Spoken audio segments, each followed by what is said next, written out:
In the Germanic epic poem The Nibelungenlied, there's a character named Gernot. They are the brother of the king of Burgundy, and they behave with honor throughout most of the story.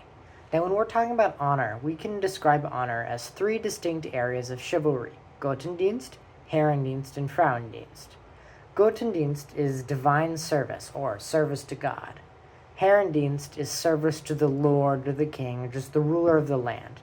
Then Frauendienst is courtly love and service to women.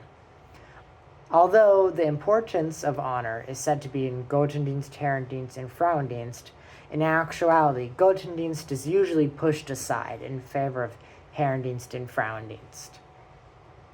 In the book The Nibelungenlied, Siegfried declares his intention to take over Burgundy in Strophe 114.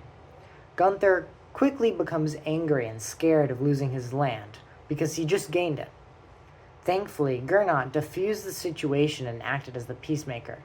This is a good example of Herrendienst, where he is keeping his lord, and by extension the people of Burgundy, safe. Gernot also displays Gotendienst, where on Strophe 317, Gunther follows Gernot's advice of being very generous to the king's various supporters who helped defend Burgundy.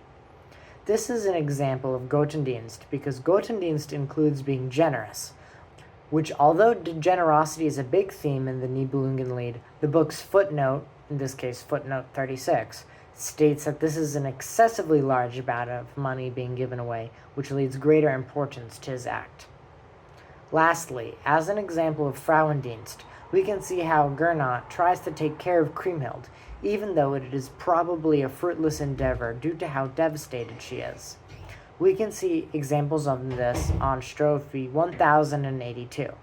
Similarly, on Strophe 1132, we see how Gernot becomes enraged after hearing that the treasure that by all accounts should be Kriemhild's was taken away from her.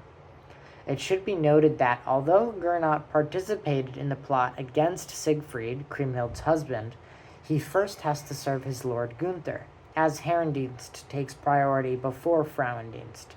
Because of that, we see Gernot as a very honorable person if we only take the old Germanic values of chivalry word for word. He's very generous to his people, he's loyal to his king, and he's very kind to the woman in his life, namely his sister Kriemhild.